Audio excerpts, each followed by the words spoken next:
নমস্কার, আমি দেবশ্রী ফিরে এলাম নতুন একটি ভিডিও নিয়ে। পান্থজন কথায় আপনাদের সকলকে স্বাগত। পৌষ মেলা দেখতে এসেছিলাম বোলপুরে, সে ভিডিও আশা করি আপনারা দেখেছেন, আর যাদের এখনও দেখা হয়নি তারা দেখে নেবেন, আশা করি ভালো লাগবে। পৌষ মাসে যখন এসেছে বীরভূম, তাই ইচ্ছে হলো শক্তি সাধনার এই সুপ্রাচীন পীঠস্থান সাধনক্ষেত্র বীরভূম জেলার কোনো একটি শক্তিপীঠে গিয়ে পৌষ অমাবস্যায় মাকে পুজো দেব। 5টি সতীপীঠ সহ বহু শক্তিপীঠ রয়েছে তন্ত্র সাধনার প্রাচীন ও সুপ্রসিদ্ধ ক্ষেত্র এই বীরভূম জেলায়। ফুল্লরা না কঙ্কালীতলা, তারাপীঠ না নলহাটি, কোথায় যাব এই সব ভেবে অবশেষে যে মাতৃরূপ দর্শন করলাম, তাকে দেখে মুগ্ধ হয়ে সাথে করে নিজ দেশে নিয়ে যেতে চেয়েছিলেন স্বয়ং ওয়ারেন হেস্টিংসও।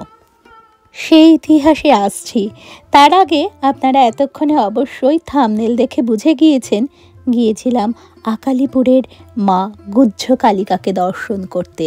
মা গুহ্য কালী মহাভারত কালের মগধরাজ জরাসন্ধের পূজিতা দেবী। বামদেব আকালিপুরে এসে মায়ের সাধনায় বসে বলেছিলেন, এই বেদের বেটির সাধনা বড়ই কঠিন। চলেছি সেই সুপ্রাচীন মহাসাধকদের গুহ্য সাধনার পরমেশ্বরী মা গুহ্য কালিকাকে দর্শন করতে, যার সঙ্গে ওতপ্রোতভাবে জড়িয়ে রয়েছে সেই হতভাগ্য বাঙালির নাম কিশোর ক্ষুদিরামেরও আগে যে 70 ঊর্ধ্ব বাঙালিকে প্রথম ফাঁসি দেয় ইংরেজরা, তাও আবার চক্রান্ত করে, সেই মহারাজা নন্দকুমারের নাম।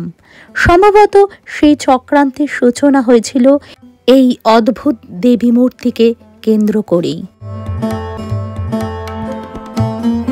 আমরা বোলপুরে ছিলাম, তাই প্রান্তিক স্টেশন থেকে নলহাটি স্টেশনে নেমে সেখান থেকে বাসে করে গিয়েছিলাম আকালিপুর।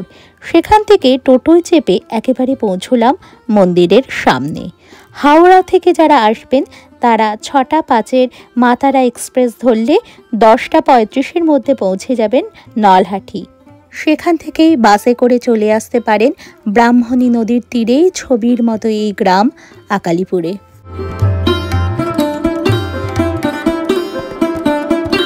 বীরভূম জেলার পূর্ব প্রান্তে অবস্থিত ঐতিহাসিক গ্রাম ভদ্রপুর। সেখানে বেশ কয়েক বছর আগেও দেখা যেত মহারাজা নন্দকুমারের বিশাল রাজপ্রাসাদের কিছু অংশ।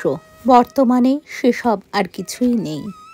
মহারাজা নন্দকুমারের জন্মস্থান এই ভদ্রপুর, আর এই ভদ্রপুর গ্রামেরই অনতি দূরে পশ্চিম দিকের ছোট্ট একটি গ্রাম আকালিপুর, যার দক্ষিণ প্রান্তে ব্রাহ্মণী নদীর তীরে এখনও মহারাজা নন্দকুমারের স্মৃতি বহন করছে 2 শতাব্দীরও বেশি প্রাচীন এই গুহ্য কালিকা মন্দির। মহারাজা নন্দকুমার ছিলেন মহাসাধক রামপ্রসাদ সেনের সমসাময়িক। গুরুদেব রাধামোহন মহাশয়ের কাছ থেকে দীক্ষা নিয়েছিলেন মহারাজা নন্দকুমার। তিনি ছিলেন বাংলা বিহার উড়িষ্যার দেওয়ান পদে অধিষ্ঠিত। রাজকার্য উপলক্ষে কখনো কখনো কলকাতা, হুগলি ও মুর্শিদাবাদে অবস্থান করতে হতো তাকে।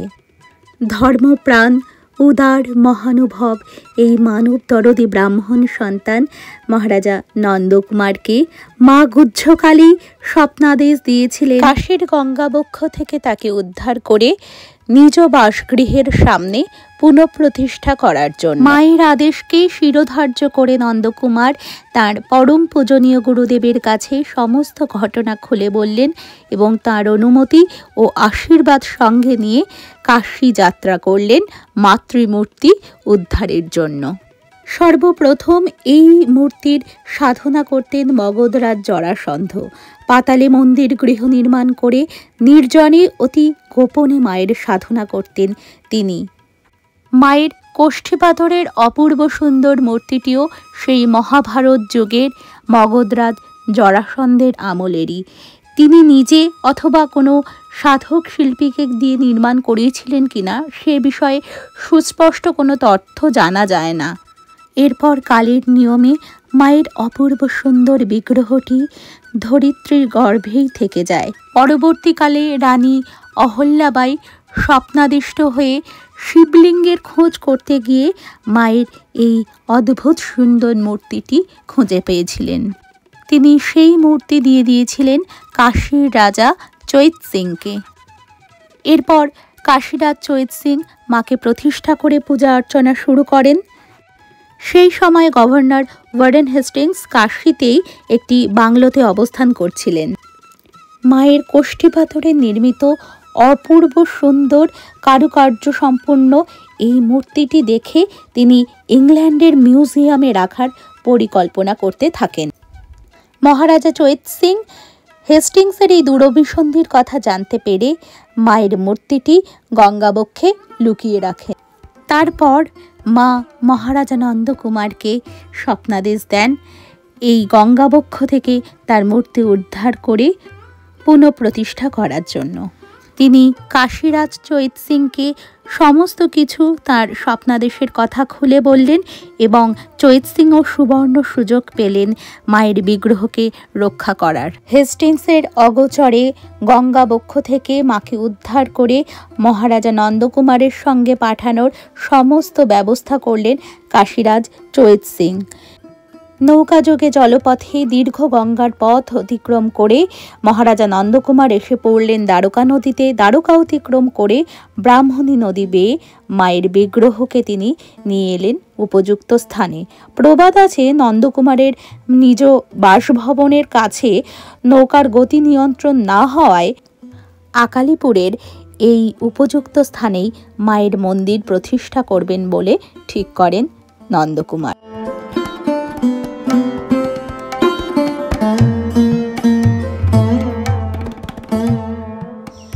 নমস্কার, আমি দেবশ্রী ফিরে এলাম নতুন একটি ভিডিও নিয়ে। আজ চলে এসেছি বীরভূম জেলার আকালিপুরে।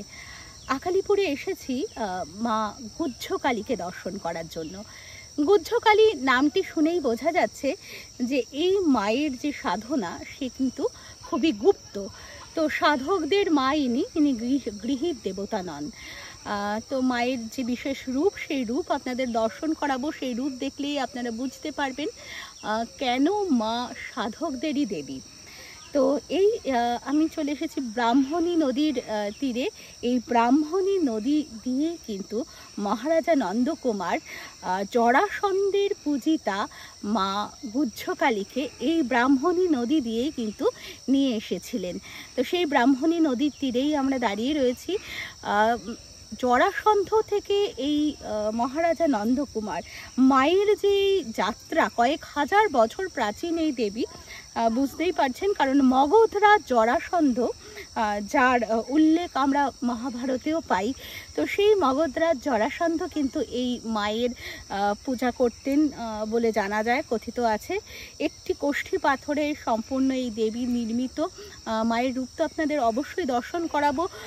জরাসন্ধ, মগধরাজ জরাসন্ধ থেকে কাশীর রাজা চৈত সিং, সেখান থেকে মহারাজা নন্দকুমার, মায়ের এই হাজার বছরের প্রাচীন যাত্রাপথ, কিভাবে মা এলেন এই বীরভূমের আকালিপুরে, সেই সমস্তই জানাবো আপনাদের। সেই ইতিহাস আপনারা মন্দিরের বর্তমান পূজারীর থেকে জানতে পারবেন। আর আপনারা তো এই গ্রামের প্রাকৃতিক সৌন্দর্য দেখতেই পাচ্ছেন। তিত্তির করে বয়ে চলেছে এই ব্রাহ্মণী নদী। এখন ব্রাহ্মণী নদীর জল অনেকটাই কম, কারণ এখন পৌষ মাস। আরেকটু যখন বর্ষাকাল হয় তখন এই নদী কিন্তু প্রচণ্ড ভরা যৌবনা থাকে। খুবই এখান দিয়ে স্রোতে জল বয়ে যায়, তো খুব সুন্দর। আর এখানে এই নদীর ঠিক পাড়েই হচ্ছে শ্মশান, এবং তার অনতি দূরে খুবই কাছে সেই বটগাছ, যেই বটগাছে প্রথম মহারাজা নন্দকুমার মাকে এনে রেখেছিলেন। এবং তারপরে বর্তমান যেই মন্দির, সেই মন্দিরে আপনাদের নিয়েও যাব। সেই মন্দিরে এখন মা পূজা পান। তবে চলুন আমার সাথে, দেখবেন মা গুহ্যকালীকে দর্শন করবেন।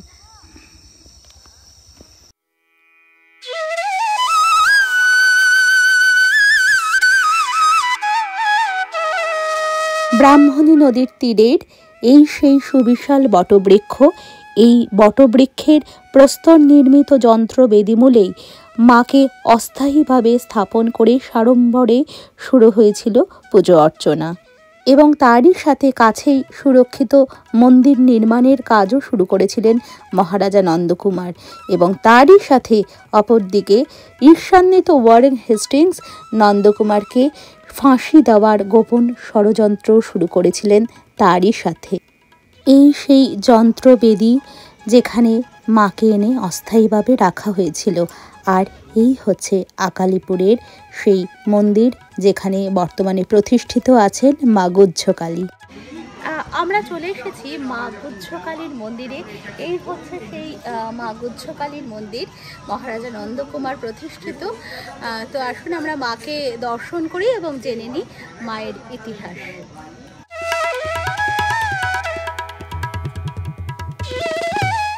এই হলো মা গুহ্যকালিকার মন্দির। এই মন্দির কিন্তু অষ্টকোণাকৃতি, যা অষ্টাঙ্গিক যোগকে নির্দেশ করছে। ইয়ম অর্থাৎ সংযম, অহিংসা, সত্য ও ব্রহ্মচর্য। দ্বিতীয় হচ্ছে নিয়ম অর্থাৎ শৌচ, সন্তোষ, স্বাধ্যায়, ঈশ্বর প্রাণিধান।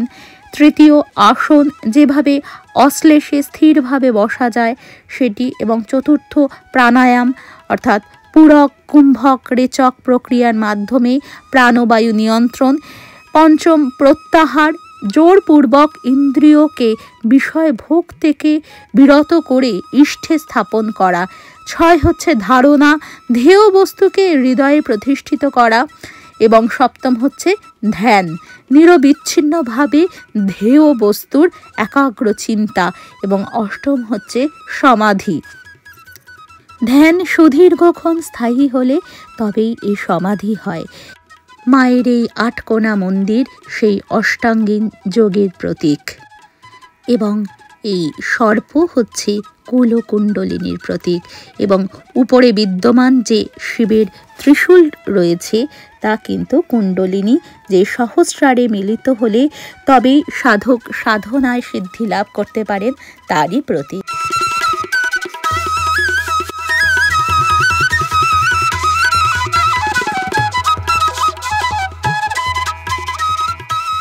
মা গুহ্যকালীর এই অদ্ভুত মূর্তি আমরা সচরাচর যে কালী মূর্তি দেখে থাকি, অর্থাৎ সময় বা কালীর প্রতীক মহাকালের উপর প্রকৃতি স্বরূপা কালী দাঁড়িয়ে রয়েছেন সৃষ্টি, স্থিতি, প্রলয়ের প্রতীক হয়ে। এই রূপ কিন্তু মায়ের ঠিক সেই রকম রূপ নয়। মা এখানে সৃষ্টি কার্য থেকে বিরত, তাই তিনি দিগম্বরী নন, বস্ত্র পরিহিতা। এবং দক্ষিণাকালী বা বামাকালীর হাতে যে বীজ রূপ নরমুণ্ড আমরা দেখতে পাই, সেটিও কিন্তু এই মায়ের হাতে নেই। বিনাশ করছেন না, তাই বিনাশ কার্যের জন্য খড়গও নেই। শুধু বর এবং অভয় মুদ্রাযুক্ত দুই হাতে মা জীব জগৎকে লালন পালন করছেন, সেজন্য মা এখানে দ্বিভুজা। মায়ের ধ্যান মন্ত্র থেকে আমরা জানতে পারি তিনি নিবিড় মেঘের ন্যায় কৃষ্ণবর্ণা, তাহার পরিধান কৃষ্ণ বস্ত্র, জিহ্বালোল, দন্ত অতি ভয়ঙ্কর, চক্ষুদয় কোটর মধ্যগত, বদন হাস্যপূর্ণ, গলদেশে নাগহার, কপালে অর্ধচন্দ্র ও মস্তকে আকাশগামিনী জটা। এনে আসব পানে আসক্তা, নাগময় যজ্ঞোপবীত ধারণ করে নাগ নির্মিত শয্যাতে বসে আছেন। গলদেশে 50 মুণ্ড সংযুক্ত বনমালা, উদর অতি বৃহৎ এবং মাথার উপর সহস্র ফণা বিশিষ্ট অনন্ত নাগ আছে। গুহ্যকালিকা দেবীর চতুর্দিকে নাগ ফণা উপবিষ্টা। দেবীর বাম হাতের কঙ্কণে তক্ষক নাগ, ডান হাতের কঙ্কণে অনন্ত নাগ এবং নাগ নির্মিত কাঞ্চি ও রত্ন নূপুর তিনি ধারণ করে রয়েছেন। দেবীর দুই কর্ণ ও দুই হস্তে নরদেহ সংযুক্ত কুণ্ডল, বদন অতি প্রসন্ন, আকৃতি সৌম্য, নবরত্নে বিভূষিতা শিবমোহিনী দেবীকে নারদাদি মুনিগণ সেবা করছেন। অট্টহাসা মহাভয়ঙ্করা দেবী সাধকের অভীষ্ট ফল প্রদান করেন। সাধনার সর্বশেষ যে গুপ্ত তত্ত্ব, তাই গুহ্যকালী মায়ের বিগ্রহের মধ্যে অন্তর্নিহিত রয়েছে। সাধক যোগ সাধনার পদ্ধতি অনুযায়ী সাধনার দ্বারা কুলকুণ্ডলিনী শক্তিকে জাগ্রত করে পরম শিব স্বয়ম্ভুলিঙ্গকে মূলাধার থেকে ক্রমশ স্বাধিষ্ঠান মণিপুর অনাহত বিশুদ্ধ থেকে আজ্ঞাচক্রে উঠিয়ে আনেন। ব্রহ্মরন্ধ্রে আছে অধোমুখী সহস্রদল কমল সহস্রার। আজ্ঞাচক্র থেকে মূল আকর্ষিত হয়ে সহস্রারে মিলিত হলেই সিদ্ধিলাভ হয়, জীব শিবত্ব প্রাপ্ত হয়। তাই মা কুলকুণ্ডলিনীর প্রতীক স্বরূপ সর্পকুণ্ডলীর উপর যোগাসনে বসে আছেন এবং মাথায় তার সহস্র নাগফনা বিশিষ্ট মুকুট আজ্ঞাচক্র হতে মূল আকর্ষিত হয়ে সহস্রারে মিলিত হলেই যে সিদ্ধিলাভ হয়, সেই সহস্রার প্রতীক স্বরূপ মায়ের সেই সহস্র নাগফনা বিশিষ্ট মুকুট। এই বিষয়ে সবিস্তারে বলেছেন মন্দিরের বর্তমান পুরোহিত দেবাশিস বন্দ্যোপাধ্যায়। তিনি বংশ পরম্পরায় তার পরিবার মায়ের পুজো করে আসছেন। আসুন শুনে নিই তার মুখ থেকে মন্দির বিষয়ে বিস্তারিত তথ্য। হ্যাঁ, আমার নাম দেবাশিস বন্দ্যোপাধ্যায়, ডাকনাম আশিস, অবশ্য আশিস নামে পরিচিত। তো আমি এখানে বংশানুক্রমে আজ 43 বছর হলো পুজোয় নিযুক্ত আছি। হিস্ট্রি হলো, আমাদের এই মায়ের নামকরণ আছে গুহ্যকালী, কথার একটা ব্যাখ্যাও আছে। গুহ্য কথার অর্থ হলো একান্ত গোপনীয় বিষয় সমূহকে আমরা গুহ্য বলি। তো মন্দির এবং মায়ের মূর্তির মধ্যে সাধকদের সাধন প্রক্রিয়ার যে একান্ত গোপনীয় বিষয় সেগুলো অন্তর্নিহিত আছে। মায়ের ধ্যানে বলা হয়েছে সাধকা ভীষ্ট দায়নি, মা সাধকদেরকে অভীষ্ট দান করছেন। তা সাধকদের অভীষ্ট হলো ঈশ্বর লাভ করা, সাধনা করা। তো তাই সাধকদেরকে নির্দেশ দিচ্ছেন প্রথমে অষ্টাঙ্গিক যোগ করতে হবে। সেই জন্য মন্দিরটা অষ্টকোণাকৃতি করা আছে, দেখবেন। এগুলোর অর্থ হলো যম, নিয়ম, আসন, প্রত্যাহার, প্রাণায়াম, ধ্যান, ধারণা, সমাধি। সাধক এই অষ্টাঙ্গিক যোগ করে সমাধিভাবে যখন আসবে, তখন মায়ের মূর্তির লক্ষ্য করে দেখবেন মা যেমন যোগাসনে বসে আছেন সাপের কুণ্ডলীর উপরে। তো সমাধি ভাব এলে সাধক যখন এরকম যোগাসনে বসে সাধনা চালিয়ে যাবেন, তখন সাধকের শরীরের মূলাধারস্থা ঘুমন্ত কুলকুণ্ডলিনী সর্পাকৃতি। সব মানুষের শরীরে থাকে এগুলো। মূলাধারও থাকে ঘুমন্ত কুলকুণ্ডলিনী শক্তি। সাধকরা সাধনার দ্বারা সেই শক্তিকে জাগ্রতা করে। জাগ্রতা হলে সেই শক্তিটা সুষুম্না পথ দিয়ে ক্রমশ একটা চক্রভেদ করে উপরের দিকে উঠতে থাকে। মূলাধার থেকে স্বাধিষ্ঠান, তার থেকে মণিপুর, তার থেকে অনাহত, তার থেকে বিশুদ্ধ, তার থেকে আজ্ঞাচক্র। আজ্ঞাচক্র এটাকে বলা হয়। আজ্ঞাচক্র যখন আসে তখন সাধক দিব্য দৃষ্টি লাভ করেন। অপার মানে কিছুই তার অজ্ঞাত থাকে না, অনেক সব অলৌকিক কার্য সম্পাদন করতে পারেন। এবার আজ্ঞাচক্র থেকে যখন সেই শক্তি সহস্রারে মিলিত হয়, এখানে অধোমুখী সহস্র দল কমল থাকে মাথাতে, তো সেই সহস্রারে যখন সেই শক্তি মিলিত হয় তখন সাধকের সিদ্ধি লাভ হয়, সাধক ঈশ্বর লাভ করেন, ব্রহ্মত্ব প্রাপ্ত হন। আমাদের পুজোর মন্ত্রগুলোতে যেগুলো মন্ত্রতন্ত্র দিয়ে আমরা পুজো করি, সেগুলোর যদি পুঙ্খানুপুঙ্খ ওয়ার্ড বাই ওয়ার্ড মানে করি, তাহলে পরে যেটা বললাম সেটাই আসবে আর কি। তো এবারে মা সাধকদেরকে নির্দেশ দিচ্ছেন অষ্টাঙ্গিক যোগ করো, করে আমার মতন বসে সাধনা করো, তাহলে মূলাধারস্থা ঘুমন্ত কুণ্ডলিনী জাগ্রতা হয়ে ষটচক্র ভেদ করে সহস্রারে মিলিত হবে, তুমি ঈশ্বর লাভ করবে, তুমি আমাকে লাভ করবে। সেই জন্য মা বসে আছেন সাপের উপরে, ওইটার অর্থ কুলকুণ্ডলী শক্তি। সেই জন্য মায়ের মাথায় 1000 সাপের ফণাসংযুক্ত মুকুট, ওটা হলো সহস্রারের প্রতীক। এবার এই সব বিষয়গুলো সাধকদের খুব গোপন বিষয়, সেই জন্য মায়ের নামকরণ করা হয়েছে কেন গুহ্যকালী। এই গুহ্যকালীর পুজো পাঠের বিধান তন্ত্রসারে রয়েছে। তো এই গুহ্যকালী মূর্তি বহুকাল আগে মগধের রাজা জরাসন্ধ পুজো করতেন, আরাধনা করতেন। শোনা যায় উনি ওনার প্রাসাদে মাটির নিচে পাতালে মন্দির প্রতিষ্ঠা করে মায়ের আরাধনা করতেন। জরাসন্ধের মৃত্যুর পর বহু কাল কেটে যায়, কালের প্রবাহে মা মাটির নিচে থেকে যান। দীর্ঘকাল পরে ইংরেজদের সময়ে রানী অহল্যাবাই শিবের উপাসকনে শিবের স্বপ্নাদেশে একটা জায়গায় শিবলিঙ্গ পাবার জন্য খনন কার্য করছিলেন। খনন কার্য করতে করতে মাটির তলা থেকে মায়ের মূর্তি আবিষ্কার করেছিলেন রানী অহল্যাবাই। তো যে জায়গাটায় উনি খনন কার্য করছিলেন, তৎকালে সেই জায়গাটা কাশীরাজা চেতসিংহের জমিদারির অন্তর্ভুক্ত হওয়ায় রানী অহল্যাবাই মূর্তিটা কাশীরাজা চেতসিংহকে দিয়ে দিয়েছিলেন। দুর্ভাগ্যবশত কাশীতে কর্মসূত্রে সেই সময় ওয়ারেন হেস্টিংস ছিলেন। উনি মূর্তিটাকে দেখে মূর্তির গুরুত্ব বুঝতে পেরে আকৃষ্ট হয়ে প্রস্তাব দিয়েছিলেন মূর্তিটাকে উনি ইংল্যান্ডে নিয়ে গিয়ে মিউজিয়ামে রাখবেন। হেস্টিংসের প্রস্তাবে ভীত হয়ে কাশী রাজা সিং ওদের হাত থেকে বাঁচাবার জন্যই মন্দিরটাকে দশাশ্বমেধ ঘাটের কাছাকাছি গঙ্গা জলে লুকিয়ে রেখেছিলেন। ইচ্ছা ছিল যখন সবাই আবার ভুলে যাবে মায়ের কথা, কর্মব্যস্ত হয়ে পড়বে, তখন উনি মাকে উদ্ধার করে প্রতিষ্ঠা করবেন, এই পরিকল্পনা ছিল। তো নদীর গঙ্গার জল থেকেই মা মহারাজ নন্দকুমারকে স্বপ্নাদেশ করেছিলেন। মহারাজ নন্দকুমারের বাড়ি হলো এখানেই, এই বীরভূম জেলায়।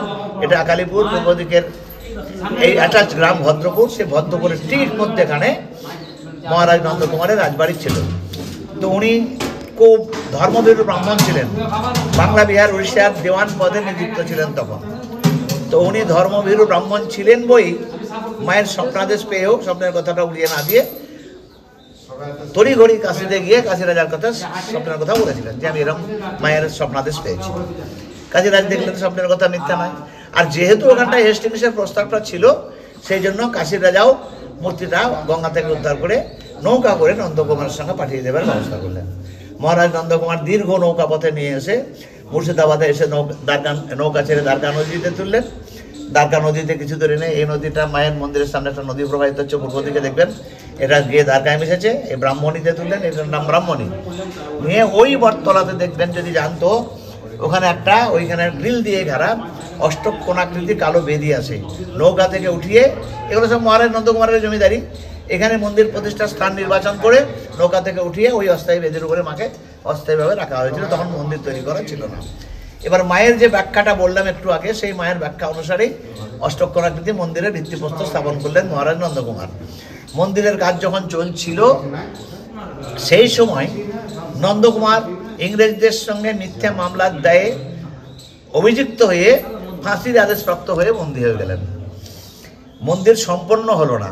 তো উনি এতই ধর্মভীরু ব্রাহ্মণ ছিলেন যে ফাঁসির আদেশপ্রাপ্ত হয়েছেন, জানছেন আমার মৃত্যু নিশ্চিত, তবেই কিন্তু মনের মধ্যে নাস্তিকতা আসেনি। উনি এক ছেলেকে নির্দেশ করলেন, মন্দির যতটা হয়েছে ততটাতেই অসম্পূর্ণ মন্দির মাকে প্রতিষ্ঠা করে মৃত্যুর পূর্বে আমাকে সংবাদ দাও যে মায়ের প্রতিষ্ঠা কাজ সম্পন্ন হয়েছে।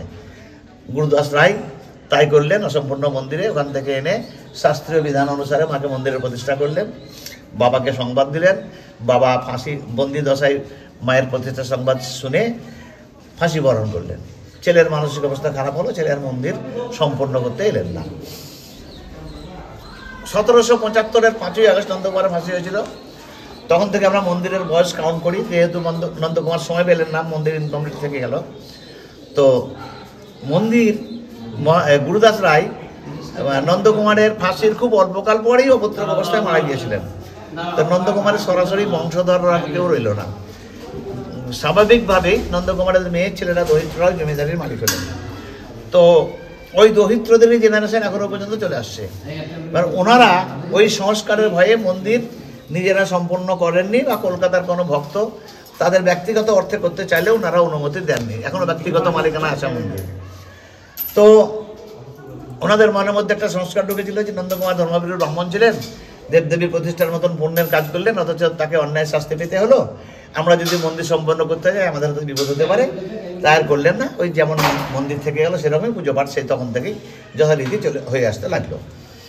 এবারে 1775 থেকে 2004 পর্যন্ত এই দীর্ঘ সময়টা সংস্কারবিহীন অবস্থায় মন্দির একদম জরাজীর্ণ হয়ে এলো।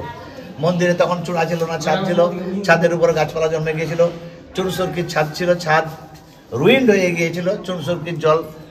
চুনসুরকি ভেদ করে মায়ের মন্দিরের ভিতরে জল পড়তো, মায়ের শাড়ি ভিজত। এরকম যখন অবস্থা, তখন ব্রাহ্মণ সরকারের আমল 2004 সাল মৎস্যমন্ত্রী কৃষ্ণমানন্দ রামকৃষ্ণ মিশনের তরফ থেকে ইনভাইটেড হয়ে এখানে এসে এই মন্দিরের এই দুরবস্থা দেখে সংস্কার করবার জন্য প্রস্তাব দিলেন। তখন তৎকালীন সেবায়ত ছিলেন মহারাজ নন্দকুমারের মেয়ের বংশের গৌরীশঙ্কর রায় মহাশয়। তো উনি মন্ত্রী হলেও সেই গৌরীশঙ্কর রায়ের অনুমতি নিতে হলো। এবার গৌরীশঙ্কর রায় দেখলেন সত্যি মন্দিরের অবস্থা খুব জরাজীর্ণ, তো হয়তো মায়ের মাথায় ছাদ ভেঙে পড়বে, তাছাড়া মন্দিরের একটা সম্মান আছে। তাই উনি এই মর্মেই সংস্কার ভেঙে নির্দেশ দিলেন যে যতটুকু প্রয়োজন মন্দিরে সংস্কার করুন, পুরো মন্দির যেন নতুনত্বে ঢাকা না পড়ে। এই অনুমতি নিয়ে কিরণময় নন্দ, মধুমিতা মুখার্জি এবং সুতনু ভট্টাচার্য 3 জন একজন ডিরেক্টর, একজন মন্ত্রী এবং একজন বড় ঠিকাদার ওনাদের ব্যক্তিগত অর্থে ওই পুরোনো ছাদ ফেলে দিয়ে মন্দিরের চূড়া তৈরি করলেন। আপনারা যেখানটায় বসে আছেন ওখানে ছাদ ছিল না, ওটাতে ছাদ তৈরি করা হলো, ভিতরগুলো প্লাস্টার মার্বেল রং টং ইত্যাদি করা হলো। বাইরের গুলো যখন মিস্ত্রিরা করতে লাগলো তখন গৌরী সংগঠন বললেন আর করতে হবে না, স্থগিতাদেশ দিলেন, সেই জন্য বাইরেটা হয়নি। তো 2004-এ যতটুকু সংস্কার হয়েছিল ততটুকুই, তারপর আর সংস্কার হয়নি। ভক্তরা মাঝে মাঝে ওনাদের যখন যিনি থাকেন আর কি ব্যক্তিগত মালিকানার মালিক, তার অনুমতি নিয়ে মাঝে মাঝে রং টংগুলো ব্যক্তিগতভাবে মানসিকের করার মতন করে দেন। তো বাইরের যে দেওয়ালটা সম্পূর্ণ দেখছেন ওটা একদম পুরোপুরি সেই আমলেরই ছিল, ওর উপর কোনো রং বা কোনো প্লাস্টার তো নাই, রঙও ছিল না। এই বছরই এক ভক্ত ওনাদের অনুমতি নিয়ে, যাতে বোঝা যায় যে পুরোনো দিনের গাঁথনি এটা, সেরকম টাইপের টেরাকোটা রঙের দেওয়ালে মেরে দেওয়া হয়েছে। মায়ের বিগ্রহ তো মানে ইয়ে হয়, অঙ্গরাগ প্রতি বছর না, 7-8 বছর পর একবার, 7-8 বছর পর। মায়ের মূর্তি কি কোষ্ঠী পাথরের? কোষ্ঠী পাথর, পুরোপুরি কোষ্ঠী পাথরের। মূর্তিটা স্টোন হিসাবে ভ্যালুয়েশন করতে গেলে অনেক কোটি কোটি টাকা দাম। স্বর্ণ করা যে এই পুরো মূর্তিটা ডুবিয়ে রাখা হয়েছিল, পুরো মূর্তিটাই। এবং মায়ের শাড়ি থেকে মাথা পর্যন্ত একটা স্টোন থেকে মায়ের মূর্তি তৈরি করা, আলাদা কোনো জয়েন্ট নাই। কত ফিট আছে, কত উচ্চতা? উচ্চতা বলতে বেদির উপরে তো আমরা নিচে থেকে মোটামুটি 7-8 ফুট তো হবেই। আচ্ছা, এটা শোনা যায় মগধরাজ জরাসন্ধ পুজো করতেন এই দেবীকে। হ্যাঁ। আর এই যে উত্তর পৌরকোণে নাকি একটা ফাটল আছে মন্দিরের, আমি শুনেছি যে দেবী কাউকে স্বপ্ন দিয়েছেন তিনি থাকতে চান না কোনো মন্দিরে, সেই জন্য এই ফাটল হয়েছে। এর ধরনের কি কিছু? দেখুন, এইগুলো সব অনেক প্রবাদ আছে, এগুলোকে আমরা প্রবাদ বাক্যই বলি, কেননা এর সত্যতা সম্বন্ধে সন্দেহ আছে, সে আমলের লোকও নাই। আমরা এইসব যে ইতিহাসটা আপনাদেরকে বললাম সব কিংবদন্তি অনুসারে আমি আমার পূর্বপুরুষদের মুখে শুনেছি। তো বলা হয় মহারাজ নন্দকুমার নাকি ভদ্রপুর তো অ্যাটাচ গ্রাম, উনি ওনার ছাদ থেকে মায়ের মন্দিরের চূড়া দর্শন করবেন মনস্থ করেছিলেন। তো সেই জন্য ওই রকম ভিত্তিপ্রস্তর স্থাপন করে মন্দির আরম্ভ করেছিলেন। তো অনেকে বলে মা বলেছিলেন তোর নাকি এত অহংকার, তুই আমার মন্দিরে আসবি না, ওইখান থেকে চূড়া দর্শন করে প্রণাম করবি, যা তোর মন্দির ভেঙে দেবো। কিন্তু কেন আমি বলছি সত্যতা সম্বন্ধে সন্দেহ আছে, নন্দকুমার তো মন্দির সম্পূর্ণ করার সময়ই পেলেন না, মন্দির ইনকমপ্লিট অবস্থাতে উনি বন্দী হয়ে গেলেন, ফাঁসি হয়ে গেল। আর বাবার ফাঁসি হওয়ার পর ছেলের তো মানসিক অবস্থা খারাপ হলো, উনি সংস্কার করতে এলেন না, তাহলে চূড়া ভেঙে পড়বে কি করে? মানে চূড়া কোনো কালেই হয়নি। আর ফাটলগুলো আছে, কেউ কেউ আবার বলে বজ্রাঘাতে ফেটেছে, আবার ভূমিকম্পেও ফেটেছে। কিন্তু গর্ভ মন্দিরের যে দেওয়ালটা সেটার কোনো ফাটল বা চির কোথাও নাই। বাইরের যে আউটার ওয়ালটা আছে সেটার পেছন দিকে একটা মানে উল্লেখযোগ্য ফাটল ছিল, আর এদিক ওদিক ছিল আপনার অল্প বিস্তর। সেগুলো যখন মসজিদ সংস্কার তখন কলকাতার থেকে মিস্ত্রি আনিয়ে কেমিক্যাল দিয়ে জাম করে দেওয়া হচ্ছে, কিন্তু প্লাস্টার হয়নি বলে বোঝা যাবে যে ফাটল ছিল। বংশানুক্রমিক সেবাই, এই বংশানুক্রমে আমরা পুরোহিত, আর ওনারা বংশানুক্রমে সেবাই, মানে সেবায়ত বলছে ওনাদেরকে, আমরা ওনাদের নিমিত্ত পুরোহিত। আপনার বাবাও এখানে পূজা করতেন? বাবা করতে কততম জেনারেশন আপনারা? বললাম আমরা চতুর্থতম চলছে, তার আগে হয়তো আরো এখানে ছিল। মানে আমরা মোটামুটি আমাদের বাপ ঠাকুরদা জেঠু আমি মিলে মোটামুটি প্রায় 150 বছর চালিয়ে যাচ্ছে। আর মন্দিরের বয়স 250 বছর, তাহলে তার আগে 100 বছর তারা করেছিল, সেই ইতিহাসটা জানা নাই। আর আপনার ওই ফাটলটার ব্যাপারে বলছিলাম আর কি, কেউ বলে বজ্রাঘাতে ফেটেছিল, কেউ বলে ভূমিকম্পে ফেটেছিল। এবার আমাদেরকে ধরে নিতে হবে, মানে কালের প্রবাহে সবকিছুই তো চিরস্থায়ী নয়, হ্যাঁ সবকিছুরই আছে, সেই জন্য ফেটেছে আর কি। আচ্ছা, মায়ের বিশেষ পুজো বা মন্দির খোলা বন্ধের সময় এগুলো যদি একটু বলে দেন, দূর থেকে যারা দর্শন করতে আসবেন মাকে, তাহলে কোন উৎসব মায়ের হয়, আর মন্দির খোলা বন্ধ ভোগ আরতির সময় যদি এগুলো একটু। আচ্ছা, মন্দির প্রত্যহ খোলা হয় সকাল 8টায়, কিন্তু অন্যান্য মন্দিরের মতন যেমন সারাদিনই ডালা নিয়ে লোকের পুজো করা হয় না, একবারই মায়ের নিত্য পূজার সঙ্গে নিত্য পুজো হয় এবং ভক্তদের ডালার পুজো একসঙ্গে হয়ে যায়। সেই জন্য পুজোটা আমরা একটু দেরি করে বসি। 8টার সময় মন্দির খুলে পরিচ্ছন্ন করে পুজোর পরিবেশ তৈরি করি, করে কোলাপসিবল গেট দিয়ে গালা গিয়ে দিয়ে আমরা বাড়িতে নারায়ণের অর্চনা ইত্যাদি বাড়িতে পুজো টুজো আছে করি, নিয়ে 11টার সময় এসে গেট খুলে দিয়ে মায়ের পরিচর্যা করতে আরম্ভ, সাই বানানো, মারা বানানো ইত্যাদি নিয়ে জোগাড় করে নিয়ে পুজোয় বসতে আপনার 11:30 15:00 কি কোনো দিন 12টা বেজে যায়। ভক্ত সমাগম বেশি হলে একটু দেরি হয়ে যায়। তাহলে মায়ের প্রাত্যহিক পুজোর সঙ্গে ভক্তদের ডালার মানসিকের পুজো টুজো সব একসঙ্গে হয়ে গেল, প্রসাদ বিতরণ হয়ে গেল। তারপরে মায়ের এখানে নিত্য ভোগের ব্যবস্থা আছে। মাকে প্রত্যেকদিন অন্নের ভোগ দেওয়া হয়, এটা প্রথম থেকে ব্যবস্থা হয়ে আসছে রাজাদের আমল থেকেই।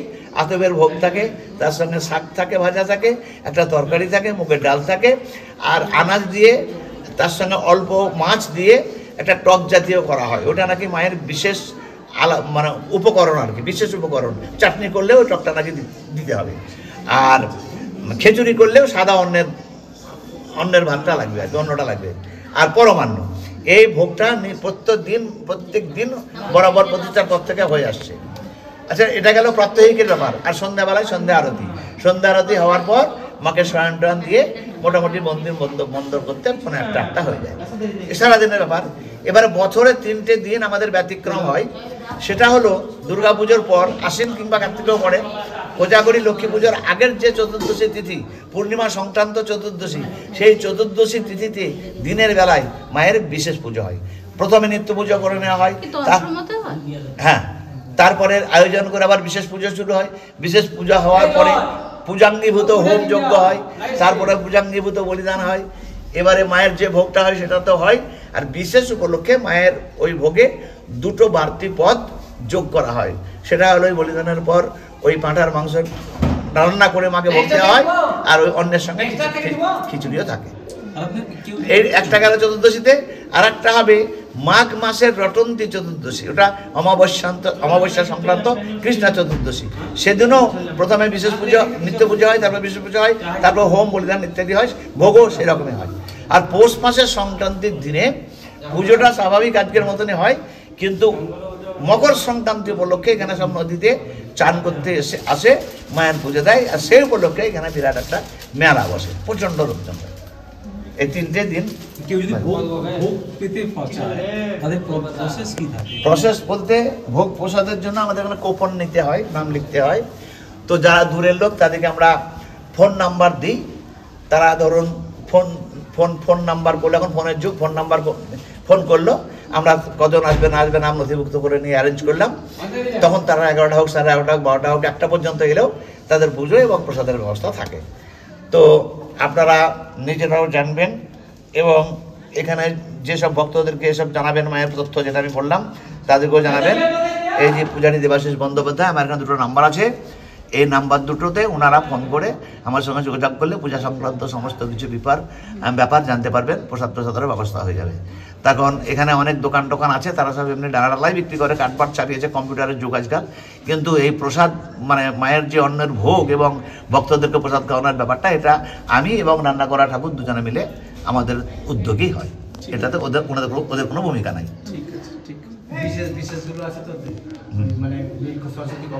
সব আছে।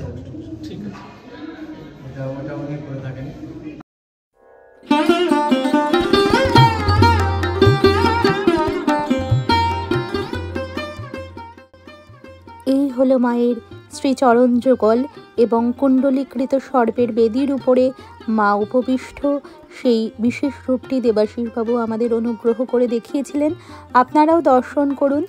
এই সর্প বেদির উপর মা বসে আছেন এবং দর্শন করুন মায়ের শ্রীচরণ।